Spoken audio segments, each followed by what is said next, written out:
The invisible billionaires, why we're leaving $400 billion on the table. Good evening, everyone. I want to start tonight by introducing you to someone whose work is quietly dismantling the myths we've been told about merit, about opportunity, about who gets to build the future, and why. Her name is Cindy Tyler, and she is not just a researcher or an advocate, she is a truth teller, a disruptor, a woman who has spent years peeling back the layers of our economic systems to reveal something we've all been too comfortable ignoring, that the very structures we celebrate as engines of innovation are systematically locking out the most innovative minds among us, and is costing us, not just morally, but economically in ways that should make every single person in this room sit up and demand change. Cindy's work doesn't just document injustice, it exposes opportunity, massive transformational economy altering opportunity that we are leaving on the table because we refuse to see it. Her research has illuminated a truth so startling, so counterintuitive, that it challenges everything we think we know about how capitalism works, about who deserves investment, and about what we're really valuing when we decide whose dreams get funded and whose don't. I had the privilege of sitting down with Cindy recently, and what she shared with me, what her work has uncovered through years of relentless digging and unflinching honesty, is something I believe will fundamentally challenge the way you think about entrepreneurship, about economic growth, and about the invisible barriers that are quietly bankrupting our collective future. So let me start with a question. When you think about a successful entrepreneur, what image comes to mind? A young tech founder in a hoodie? A charismatic visionary pitching to a room full of investors? Someone who dropped out of an Ivy League school to chase $1 billion idea? Now, what if I told you that some of the most resilient, innovative, and determined entrepreneurs in North America, people who are launching businesses at rates that outpace nearly every other demographic, uh, people who are creating solutions to problems that affect millions, are receiving less than 1% of the venture capital available to build those dreams? Not because their ideas aren't good enough, not because they lack vision or execution or grit, but because the system we've built, the one we celebrate as a meritocracy, the one we claim rewards the best ideas, simply wasn't designed to see them. Black women entrepreneurs in North America are building businesses faster than almost anyone else. They're launching ventures in healthcare, education, technology, community services. They're solving real problems. They're creating jobs. They're generating wealth. And they're doing it often with almost no institutional support whatsoever. In Canada, Black women founders receive just 0.2% of all venture capital funding. 0.2%. Let me say that again so it really lands. 0.2%. In the United States, the numbers are barely better. And here's where it gets even more staggering: 63% of Black women entrepreneurs have had to invest up to $100,000 of their own money just to get their businesses off the ground. 43% couldn't secure any external funding at all. Think about that for a moment. These women aren't asking for handouts, they're not looking for shortcuts or special treatment. They're building, they're innovating, they're hustling with everything they have, and they're doing it with their own savings, their own credit, their own resources, because the doors that swing open so effortlessly for others remain locked to them. Now, here's where this story takes a turn that should make every economist, every investor, every person who cares about growth and prosperity pay very close attention. We tell ourselves a story about how markets work.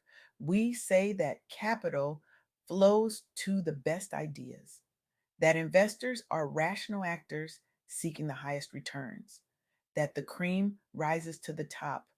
That's the narrative we've built our entire economic system around. But what if that story is wrong? What if the market isn't actually seeing the best ideas? What if the gatekeepers, the venture capitalists, the angel investors, the loan officers, the people who control access to capital, are missing the most profitable opportunities because they're only looking in the places they've always looked? What if they're funding the faces they recognize and ignoring the brilliance they don't? Let me tell you about a study that surveyed over 1,500 Black women founders across Canada. These weren't struggling businesses. These weren't side projects or hobby ventures. These were real, growing, scalable enterprises. And what the researchers found was stunning. These entrepreneurs were building flexible business models that could adapt to changing markets. They were tapping into underserved communities that nobody else was paying attention to. They were creating solutions that addressed real gaps in healthcare, in education, in services that millions of people desperately needed. They were doing all of this without the networks, without the capital, without the infrastructure that their counterparts take for granted. Many of these women launched their businesses not just to make money, but to create generational wealth, to build something that would outlast them, to address needs in their own communities that had been ignored for decades. They did this while balancing family responsibilities, while navigating loan denial rates that were significantly higher than those faced by their white counterparts, while being systematically shut out of professional networks that could have accelerated their growth exponentially. And despite all of that, despite every barrier thrown in their path, they're still building, they're still growing, they're still proving that talent and determination exist everywhere, even when opportunity does not. But here's the part that should make you angry. Here's the part that should make every person who cares about economic growth demand immediate change. If Black women owned businesses in the United States achieved revenue parity with all women owned businesses, it would add $409 billion dollars to the economy every single year. $409 billion. Dollars. That's not a typo. That's not an exaggeration. That's real money, transformational money, economy altering money, sitting right there waiting to be unlocked. So, why isn't it happening? Why are we leaving $400 billion dollars on the table? Because the barriers aren't just about money, though access to capital is a massive part of the problem. The barriers are about who gets invited into the room where decisions are made. They're about whose face fits the mental image of what success looks like. They're about networks that were built to exclude and systems that were designed to benefit a very specific group of people. Now, let me take you deeper into this. Recent research found that 88% of Black women reported worse economic conditions than they experienced during the height of the global pandemic. 88%. Rising unemployment, federal job cuts, economic instability, well, all of it hit Black women harder than almost any other demographic. Historically, federal employment has been one of the most reliable pathways for Black women to enter the middle class, stable income, benefits, security, a foothold in an economy that often felt designed to keep them out. But as those jobs disappear, as economic uncertainty grows, many Black women are turning to entrepreneurship not as a choice, but as a necessity. Not because they dreamed of being their own boss, but because there were no other options left. And here's what's remarkable.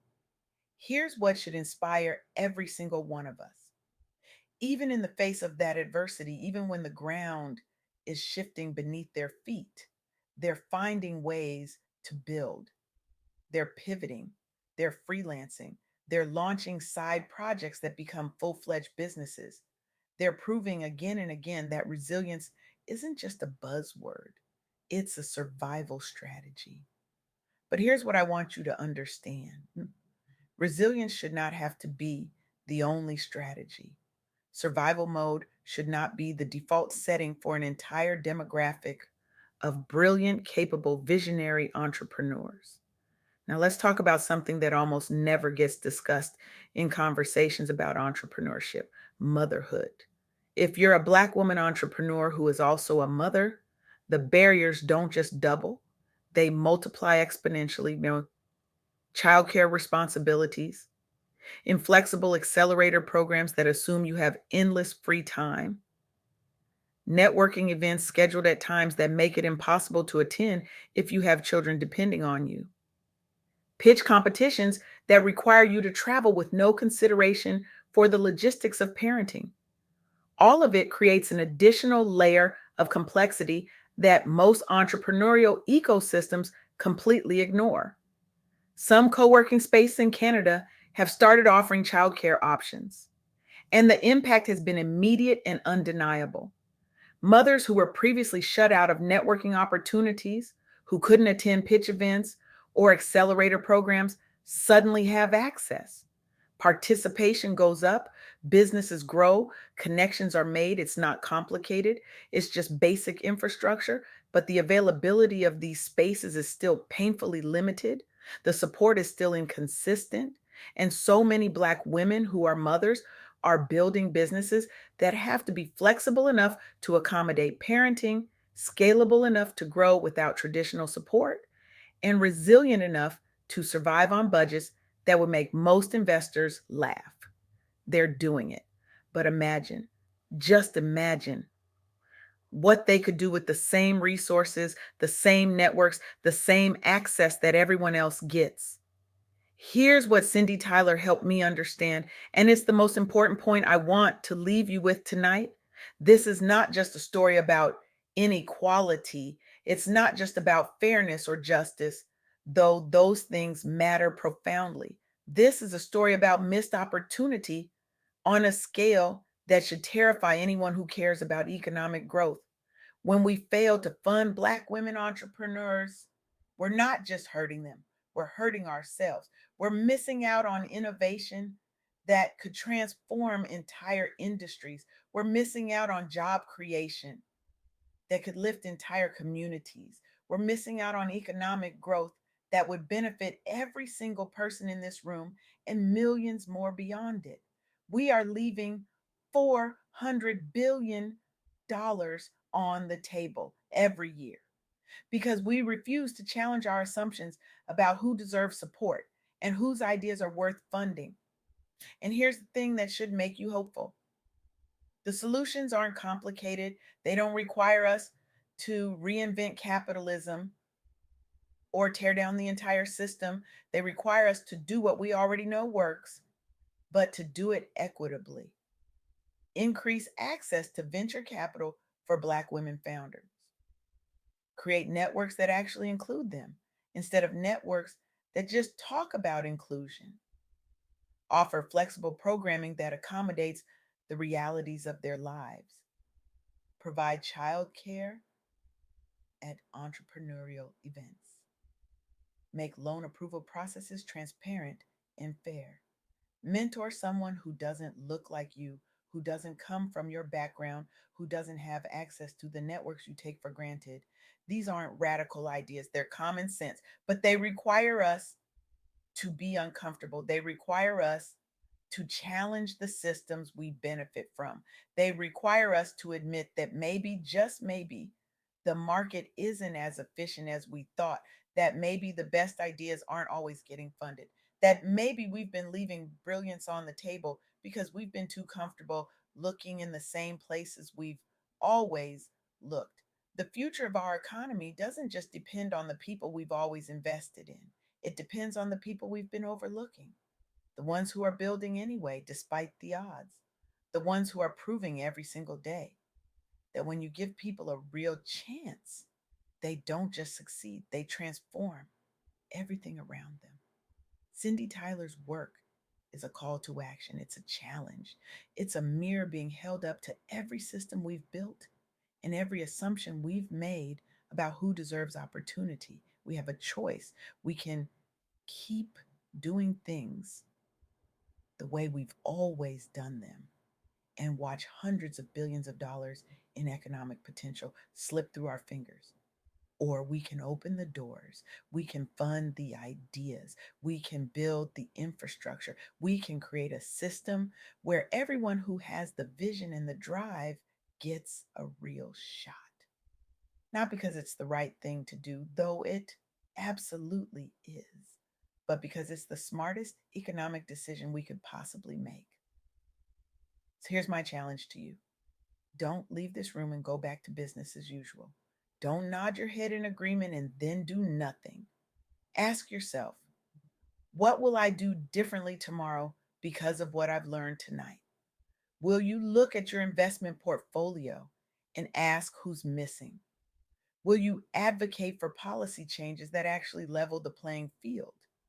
Instead of just talking about it, will you use your influence, your resources, your networks to remove barriers instead of reinforcing them? Because the truth is this: Black women entrepreneurs are not waiting for permission. They're building right now, they're innovating right now, they're creating the future right now, with or without our support. The only question is, will we be smart enough to join them? Or will we look back in 10 years and realize we missed the greatest economic opportunity of our generation because we were too comfortable, too complacent, too unwilling to challenge the systems that benefit us? $400 billion every year, waiting to be unlocked. The invisible billionaires are right in front of us.